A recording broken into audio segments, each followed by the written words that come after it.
always at Proud Hope Garage. We get distracted. We are also at Proud Hope Farm, and so as you can see, some of our farm equipment draws our attention away. This is a John Deere, and forgive me, a 2640. Not my tractor, that's why I don't know a whole lot about this. It belongs to my brother. My brother's dealing with cancer right now, so he asked us to pick it up and bring it here. And of course, we would just want to crank it up every once in a while and check it out. We did find out when we picked it up and brought it here that the hydraulic cylinders on the front were leaking. Because of that, of course, we just capped it off back then just to be able to bring the tractor, get it loaded on the trailer and bring it over here.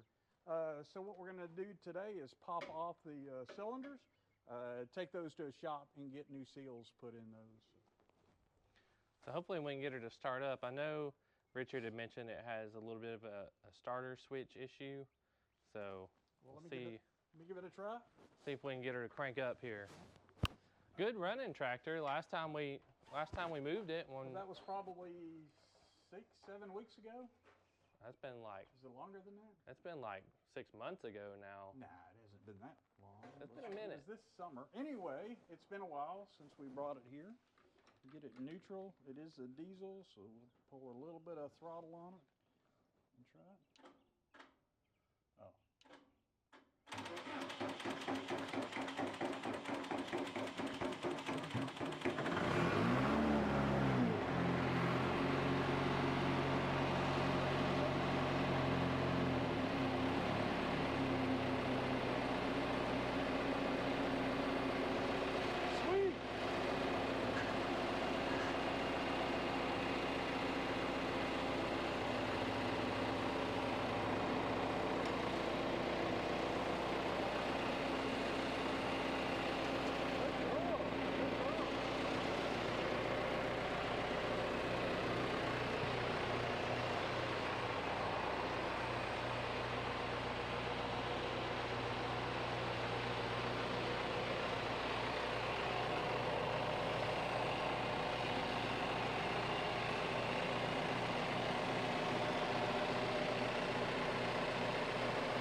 Perfect.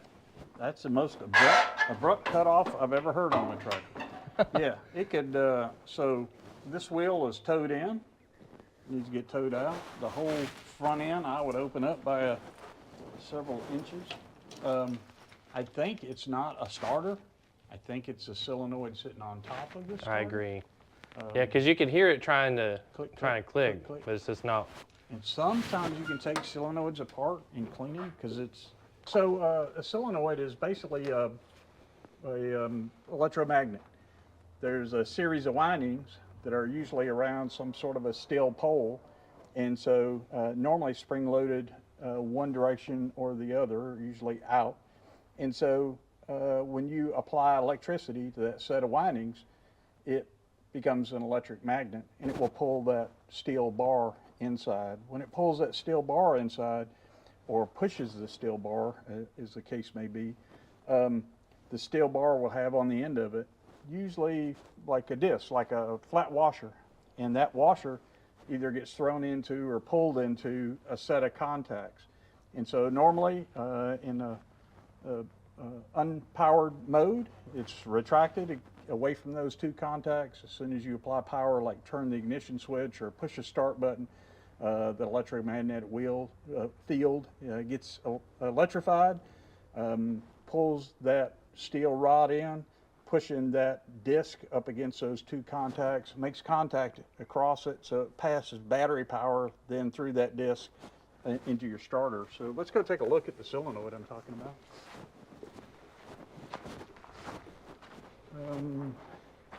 It might be better for you if you just come in that direction. I'll point it out. So this would be the solenoid, and in this case, this is a typical General Motors type equipment solenoid.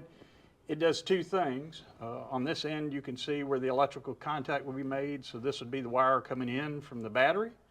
You'll also see another wire that probably runs up to the switch to provide power to the switch. And then as soon as you turn that switch, there's another wire that would come from the switch that would apply power to this pole. This pole would charge the electrical windings, would pull it, and now it will make contact from the battery cable down to, on the other side, this cable. It gets now full 12 volts that flow into the back of the starter, will spin the starter.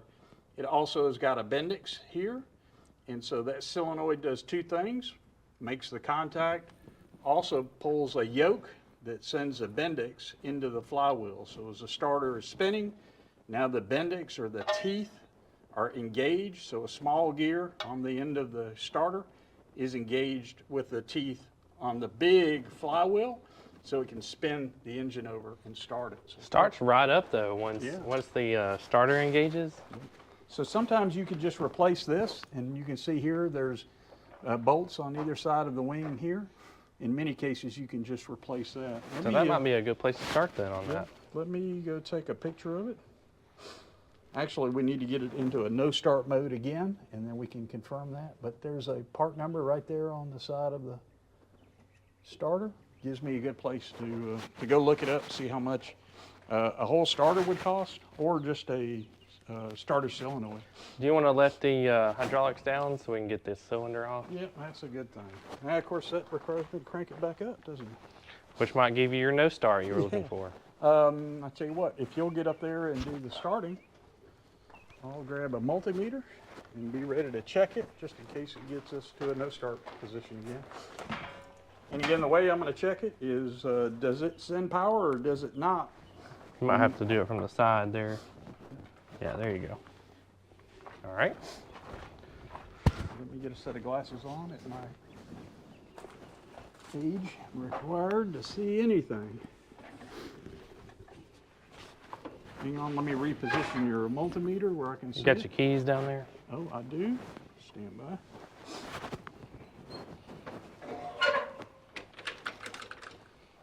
It should be, you know what to look for.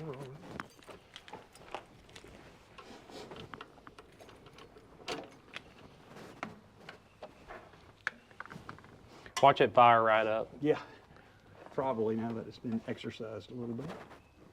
I don't know if they'll be able to see it, but I'll be able to tell you what the starter is reading. Okay, go ahead and try to start it. Okay, hold for a second. Let me check up here.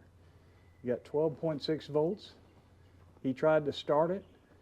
Want to try it again? Yep, go ahead. Yeah, I'm only getting 0.3 volts. So that confirms our suspicion. Hang on one more time. Okay, right. Try it and hold it. All right, ready? Yep. Okay, I'm getting 5.1 volts on the start solenoid. Stand by. Let me look up here one more time.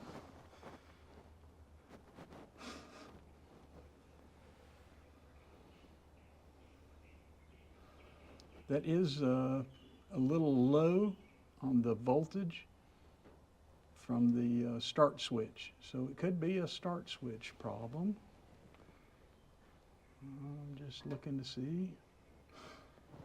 Let me check one more thing. Stand by. Okay, try to start. Okay, try to start. Okay.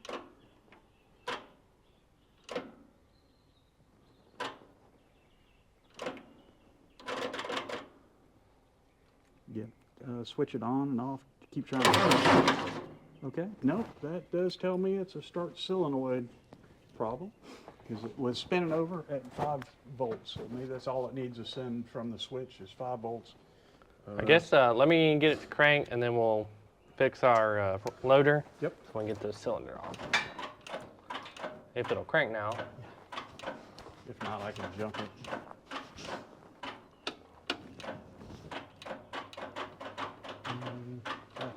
Get a hammer to knock it with. Sometimes that'll help. Let me grab your hammer.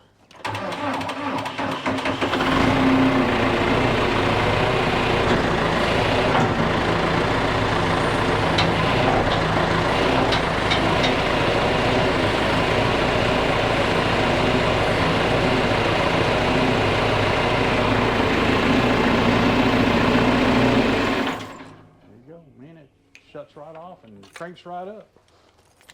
That one's loose. Kind of, I mean, the engine seems like it's really healthy for, Yeah. I'm sure. Didn't you buy filters or a filter and some oil? I thought you did at one point for this. I don't recall if I ever did that. I think I don't remember. I think we looked it up, but I don't know whether we actually got it or not.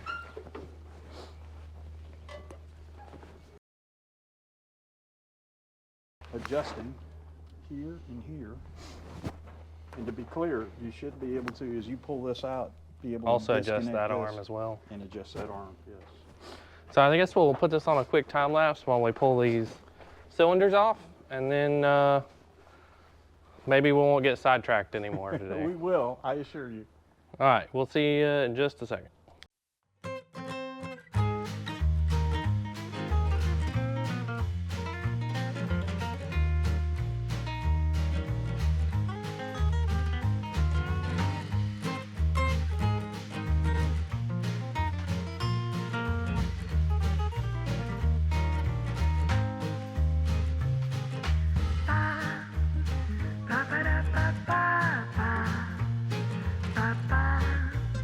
Ba-ba-da.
right, so as usual on the farm, many distractions. We need to go pull a drag. We're doing some disking, basically plowing at the farm, trying to get ready to plant some fall grasses. Need a small tractor just to pull the drag. This is our Ford 3000. Parked it last year because had a generator light come on, and to be clear, this has still got a generator on it, not an alternator like you would see on modern cars. And because of that, we had another tractor. We just parked it at the time. Now, of course, I need it, so we're trying to figure out what's going on with it. I had to Andrew pull the van in here. You could edit that out. I had Andrew has pulled his van in here, so we thought at first maybe the battery was dead. We recharged the battery. Actually, surprisingly, this is a 2018 battery. It's 2024 now, so a 6-year-old battery, and it still was holding a good charge. So again, had some kind of other issue. Right now I see a little bit of fuel leaking. Let me take a look at that. We've just tried to start it, and we did check. We've got good spark. Okay, we got plenty of fuel in the carburetor now, so let me give it a try.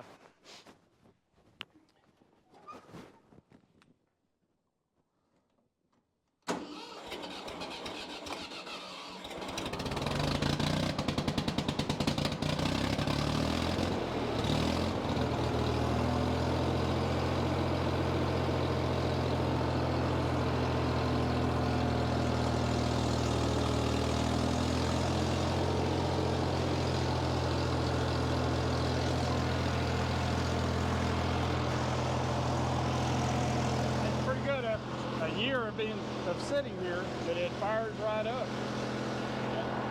We really didn't do that much. I think it was a loose negative battery cable on it, and that would make the alternator light kick on.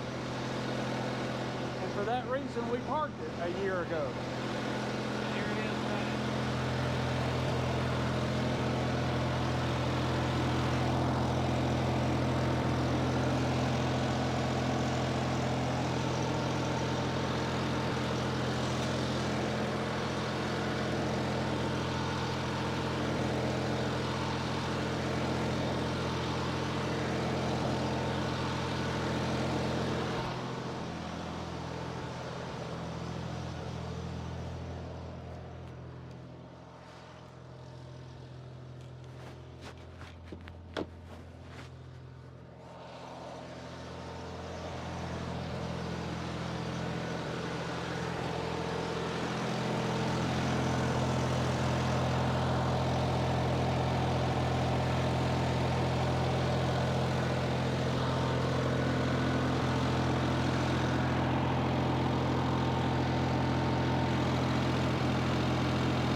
Maybe. Yeah, if the battery is not sending a big enough charge over to the alternator, then there is a chance that or in this case, it's a true generator. It might not be exciting the charge circuit enough for it to charge the batteries.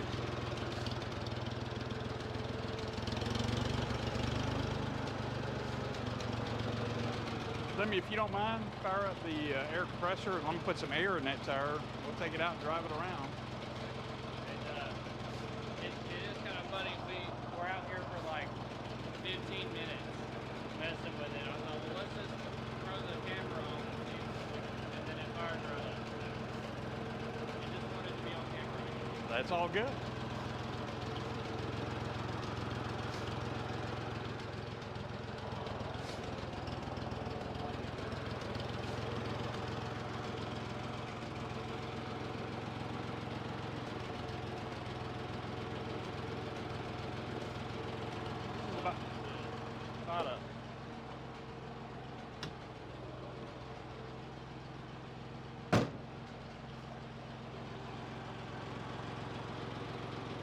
to be clear, this is like a 72 Ford 3000, a gas version. They made both diesel and gas during this time frame.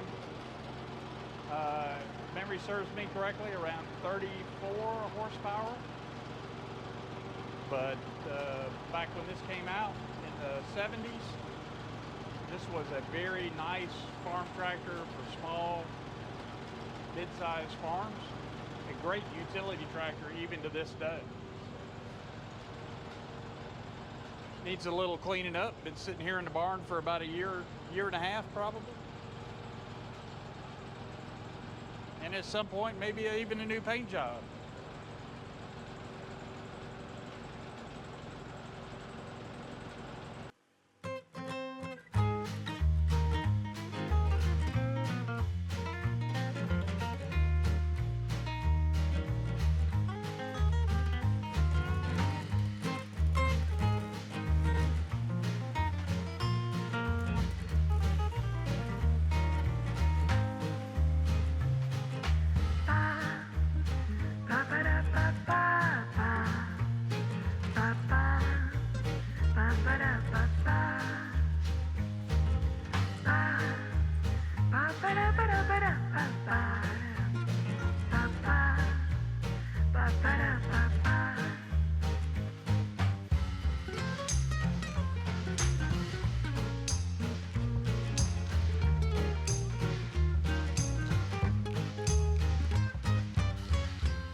Yeah, I'm gonna go put this in the garage, the horse stable.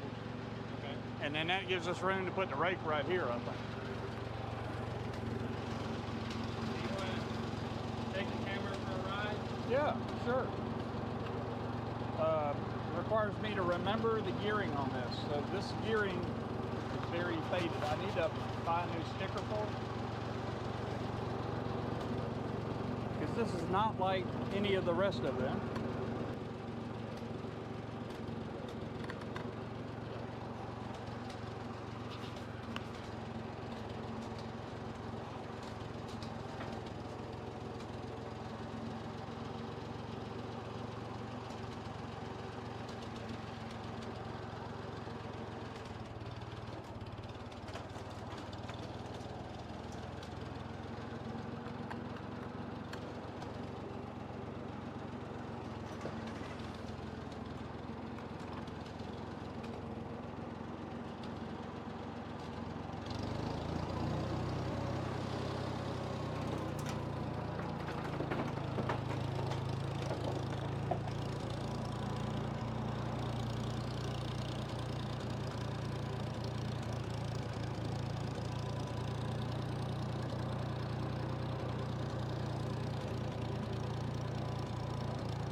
Be clear, it didn't like that.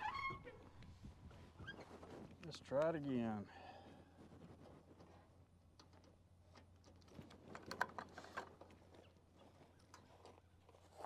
There you go.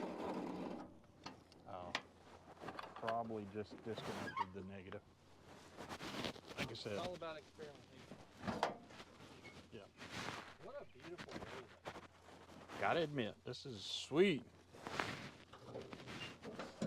I don't know if that will get it or not. I think we just need to go get a battery. I think so. That, and I would go ahead and get a negative cable for it. Be done with it. Yeah, that's defunct. In fact, you might want to put your multimeter on it right now, and I bet, I don't know, that's weird. Well, between the two of them, I'm going to guess it's time for a battery after 6 years. And then, let's get this out. There we go. And our cable is probably wore out. Yep. For some reason, it's pulling some voltage, so I don't know what's causing that. Probably the exciter circuitry. Maybe it should be the exciter, because really the only electrical system on it is for the ignition, the starter system, which are two separate things, and then the charging system. It does have lights on it, but again, none of those appear to be on. Let me check that. That's about it. It could have a short someplace, but She made it, what, well, 45 feet, 50 feet? far enough away for us to put the hay rake up. You know? Yep. So Yeah, that was literally the only reason. that we were doing that.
This needs to get ground off a little bit. For whatever reason, Doesn't like to fit. it doesn't like to fit. And then it gets stuck.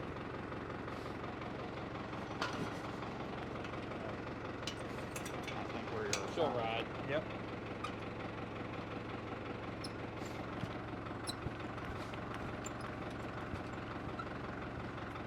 It's far enough in here that it's out of the way. So we got one more tractor related activity.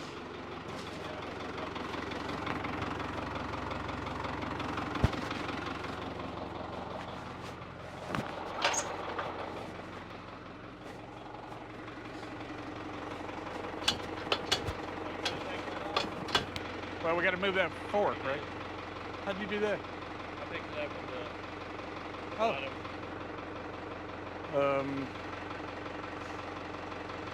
Then I'm gonna leave this on. Maybe, maybe not. That one I have to stand up there and Yeah.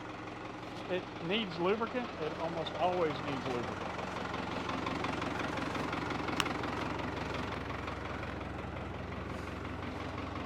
What else do we need to do? Just park it? Just I'll leave it there. I'm gonna back it over here.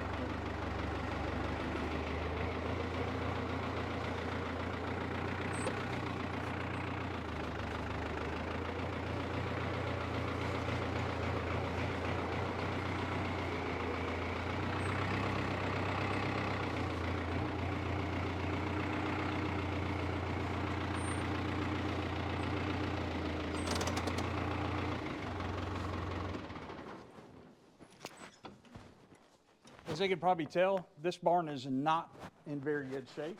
This is the way it was. Well, it's a little worse than it was when we bought it, but we've decided that this barn will be torn down.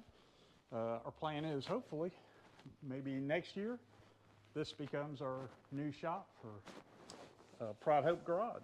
So looking forward to that day, let me tell you. Probably about 40 feet longer and about twice as deep. Yeah, this is only 20 foot wide, probably a 60 foot, 1, 2, 3, 4, 5, 6, 7, 70 foot. So 7, 10 foot, or maybe 12 foot bays. It might be 80, 84 feet. But yeah, our plan is double the width at least and make it maybe 80 foot long. So, Concrete floors. With that, with concrete floors. Thanks, guys, for watching the video with us today. We appreciate your time. I know it's a little bit different than the content we normally bring, and we hope to get back to that very soon. Leave a comment if this farm equipment stuff is something you guys would be interested in seeing more of. Also, if you liked the video, please give us a like and subscribe if this is something that you feel like you would like to see more of. But either way, we appreciate your time, and we will see you next time.